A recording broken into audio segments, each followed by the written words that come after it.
ಅದ್ಭುತವಾಗಿ ಕೆಲಸ ಬಂದಿದೆ. ಬಹಳಷ್ಟು ವಿಚಾರ ತಗೊಂಡಿದ್ದಾರೆ. ಇದು ರಾಜ್ಯ ಬಂಡಾಯ ಸಾಹಿತ್ಯ ಸಂಘಟನೆ ಮತ್ತು ಸರ್ಕಾರಿ ಕಲಾ ಕಾಲೇಜಿನ ಕನ್ನಡ ಸ್ನಾತಕೋತ್ತರ ಅಧ್ಯಯನ ಮತ್ತು ಸಂಶೋಧನಾ ಕೇಂದ್ರ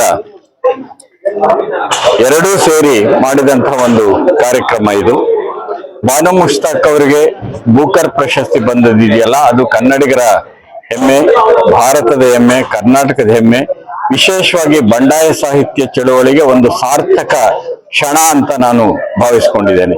ಏಕೆಂದ್ರೆ ಅವರು ಪ್ರತಿ ಸಂದರ್ಶನದಲ್ಲೂ ಬಂಡಾಯ ಸಾಹಿತ್ಯ ಚಳುವಳಿಯನ್ನು ಜ್ಞಾಪಿಸಿಕೊಂಡಿದ್ದಾರೆ. ಹಾಗಂತ ಹೇಳಿ ಬಂಡಾಯ ಸಾಹಿತ್ಯ ಚಳುವಳಿ ಒಂದೇ ಅಲ್ಲ, ಅದರ ಒಳಗಡೆ ಅನೇಕ ಧಾರೆಗಳಿವೆ. ಹಾಗಾಗಿ ಅದೊಂಥರ ಚಳುವಳಿಗಳ ಒಕ್ಕೂಟ ಇದೆ. ಹಾಗಾಗಿ ಚಳುವಳಿಯ ಸಂಗಾತಿಯಾಗಿ ಅವರು ಬೂಕರ್ ಪ್ರಶಸ್ತಿಯನ್ನ ಪಡೆದಿರೋದಿದೆಯಲ್ಲ, ಅದು ನಮ್ಮೆಲ್ಲರಿಗೂ ಹೆಮ್ಮೆ ತರುವಂತ ವಿಷಯ. ಅವರಿಗೆ ಶುಭಾಶಯಗಳನ್ನ, ಅಭಿನಂದನೆಗಳನ್ನ ಹೇಳುವಂತ ಸಂದರ್ಭ ಇದು. ಹಾಗಾಗಿ ಅವ್ರು ನಮ್ಮೆಲ್ಲರಿಗೂ ಸಂತೋಷ ತಂದಿದ್ದಾರೆ. ಅವರ ಸಂತೋಷ ನಮ್ಮೆಲ್ಲರ ಸಂತೋಷ. ಬಾಸ್ತಿ ಅವರು ಇಂಗ್ಲಿಷ್ಗೆ ಅದನ್ನ ಭಾಷಾಂತರ ಮಾಡಿದ್ರು. ಅದರ ಮುಖಾಂತರ ಅದು ಬೂಕರ್ ಸ್ಪರ್ಧೆಯನ್ನ ಪ್ರವೇಶ ಮಾಡೋದಕ್ಕೆ ಸಾಧ್ಯ ಆಯಿತು. ಹಾಗಾಗಿ ಈ ಸಂದರ್ಭದಲ್ಲಿ ದೀಪಾ ಬಸ್ತಿ ಅವರ ಕೊಡುಗೆಯನ್ನು ಸಹ ನಾವು ಸಮಾನವಾಗಿ ಜ್ಞಾಪಿಸ್ಕೊಳ್ಬೇಕು ಅಂತ ಅನ್ಸುತ್ತೆ. ಅವರಿಗೂ ಬೂಕರ್ ಪ್ರಶಸ್ತಿ ಲಭ್ಯ ಆಗಿರೋದ್ರಿಂದ ಅವ್ರಿಗೂ ಅಭಿನಂದನೆಗಳನ್ನು ಹೇಳ್ತೇನೆ. ಕನ್ನಡದಿಂದ ಆಯ್ದ 12 ಕಥೆಗಳನ್ನ, ಅಂದ್ರೆ ಬೂಕರ್ ಪ್ರಶಸ್ತಿ ಬಂದಂತಹ ಕೃತಿ ಇದೆಯಲ್ಲ, ಇಡೀ ಕರ್ನಾಟಕ ಸಂಭ್ರಮಿಸುತ್ತಿರುವಂತಹ ಈ ಗಳಿಗೆಯಲ್ಲಿ ಬಂಡಾಯ ಸಾಹಿತ್ಯ ಸಂಘಟನೆ ಯಾಕೆ ನಮಗೆ ಬಾನು ಮುಷ್ತಾಕ್ ಮತ್ತು ದೀಪಾ ಬಸ್ತಿ ಮುಖ್ಯರಾಗ್ತಾರೆ ಎಂಬ ಕುರಿತು ಬೆಂಗಳೂರಿನ ಸರ್ಕಾರಿ ಕಾಲೇಜಿನಲ್ಲಿ ವಿಚಾರ ಸಂಕಿರಣವನ್ನು ಆಯೋಜಿಸಿದೆ. 2010ರಲ್ಲಿ ಚಂದ್ರಶೇಖರ್ ಕಂಬಾರ್ ಅವರಿಗೆ ಜ್ಞಾನಪೀಠ ಪ್ರಶಸ್ತಿ ಬಂದು 15 ವರ್ಷಗಳಾಯಿತು. ಈ 15 ವರ್ಷ ಆದ ಮೇಲೆ ನಮಗೆ ಒಂದು ಅಂತಾರಾಷ್ಟ್ರೀಯ ಪ್ರಶಸ್ತಿ ಬಂದು ಇಡೀ ಕನ್ನಡಿಗರಿಗೆ, ಅದರಲ್ಲಿ ಮುಖ್ಯವಾಗಿ ಲೇಖಕರಿಗೆ ಸಂಭ್ರಮಿಸುವಂತಹ ಒಂದು ಸಂದರ್ಭ ಒದಗಿ ಬಂದಿದೆ. ಇವತ್ತು ಮುಸಲ್ಮಾನರನ್ನ ಹೇಗೆ ಈ ದೇಶದಲ್ಲಿ ನೋಡ್ಲಾಗ್ತಿದೆ ಅಂತ ನಮಗೆಲ್ಲ ಗೊತ್ತಿದೆ. ಅವರನ್ನ ಒರೆಸಿ ಹಾಕುವ ಪ್ರಯತ್ನ ಬಹಳ ವಿದ್ಯುಕ್ತವಾಗಿ ನಡೀತಿದೆ. ಅವರು ಉದ್ಯೋಗಕ್ಕೆ ಬರಬಾರದು, ಹಿಜಾಬ್ ಹಿಡ್ಕೊಂಡು ಅವರು ಶಾಲೆಗೆ ಬರಬಾರದು, ಆಮೇಲೆ ಅವರು ಆ ಮಾರುಕಟ್ಟೆಯಲ್ಲಿ ಏನು ವ್ಯಾಪಾರ ಮಾಡಬಾರದು, ಇತ್ಯಾದಿ ಇತ್ಯಾದಿ ನಡೀತಿರುವಂತ ಸಂದರ್ಭದಲ್ಲಿ ಈ ಮಣ್ಣಿನಲ್ಲಿ ಹುಟ್ಟಿದ ಒಬ್ಬಳು ಹೆಣ್ಣು ಮಗಳು ಈ ಮಣ್ಣಿನ ಭಾಷೆಯಲ್ಲಿ ಬರೆದು, ಮತ್ತು ಅವರು ಒಂದು ಕಡೆ ಬರೀತಾರೆ, ನಾನು ಜಾತ್ರೆಯಲ್ಲಿ ಏಕಾಂಗಿಯಾಗಿ ನಿಂತಿರುವ ಮಹಿಳೆ ಅಂತ. ಆ ಏಕಾಂಗಿತನ ಇದೆಯಲ್ಲ, ಅದನ್ನು ಸಮಾಜ ಸೃಷ್ಟಿಸಿತು. ಆದ್ರೆ ಆ ಏಕಾಂಗಿತನವನ್ನ ಸಾಹಿತ್ಯ ಸೃಷ್ಟಿಗೆ ಬಳಸಿಕೊಂಡು ಅವರು ಇವತ್ತು ಅಂತಾರಾಷ್ಟ್ರೀಯ ಮಟ್ಟದ ಲೇಖಕರಾಗಿ ಬೆಳೆದರು. ಬಂಡಾಯ ಸಂಘಟನೆಯ ಜೊತೆಗೆ ಬೆಳೆದವರವರು. ನಾವೆಲ್ಲ ಕೆಲಸ ಮಾಡ್ತಿದ್ದಾಗ ಏನು ನಿಮ್ಮಲ್ಲಿ ಅಡಿಗರ ಹಾಗೆ ಒಬ್ಬ ಕವಿ ಇದ್ದಾರ ಅಂತ, ಆಗ ನಮ್ಮ ಗುರುಗಳಾದ ಬರಗೂರವರು ಹೇಳ್ತಾ ಇದ್ರು, ನಾವು ಇಡೀ ಸಮೂಹ ಬರೆಯುವಾಗೆ ಮಾಡ್ತೀವಿ, ಒಬ್ಬ ಬರೆಯುವಾಗೆ ಮಾಡಲ್ಲ ಅಂತ. ಅದರ ಪರಿಣಾಮ ನಮಗೆ ಈಗ ಕಾಣ್ತಿದೆ ನೋಡಿ. ಆವಾಗ ನಮಗೇನು ಅನ್ನಿಸ್ತಿರ್ಲಿಲ್ಲ. ಅದು ಕಳೆದು 20-30 ವರ್ಷ ಆದ್ಮೇಲೆ ಅದರ ಅದರ ಅದರ ಚಿಗುರುಗಳು ಆಗ ಕಾಣ್ತಾ ಇತ್ತು. ಆದ್ರೆ ಈಗ ಹಣ್ಣು ಕಾಯಿ ಬಿಡ್ತಾ ಇದೆ. ಸೊ ಇಂಥ ಸಂದರ್ಭದಲ್ಲಿ ಬಂಡಾಯ ಸಂಘಟನೆ ತಮ್ಮ ಜೊತೆ ಬೆಳೆದ ತಮ್ಮ ಸಂಗಾತಿಯ ಸಾಧನೆಯನ್ನ ಸಂಭ್ರಮಿಸುವುದಕ್ಕೆ ಈ ಸಮಾವೇಶವನ್ನು ಆಯೋಜಿಸಲಾಯಿತು.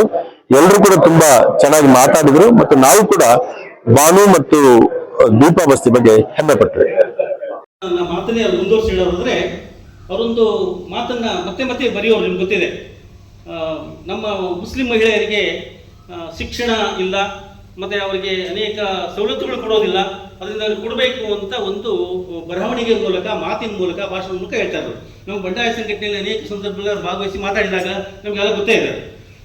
ಯಾಕೆ ಆಗ ಆಯಿತು ಅಂತ ಹೇಳಿದರೆ, ಮಸೀದಿಗಳಲ್ಲಿ ಮುಸ್ಲಿಂ ಮಹಿಳೆಯರಿಗೆ ಪ್ರಾರ್ಥನೆಗೆ ಅವಕಾಶ ಕೊಡಬೇಕು, ಗಂಡಸರಿಗೆ ಇನ್ನುವಷ್ಟೇ ಸಮಾನವಾದ ಒಂದು ಹಕ್ಕನ್ನು ಪ್ರತಿಪಾದಿಸಿದರು.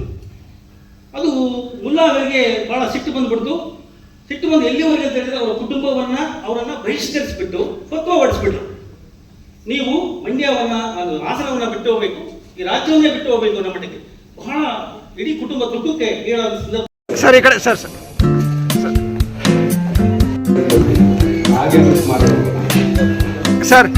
Sir sir Kichchalli Srinivas.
ನೇತ್ರಾವತಿ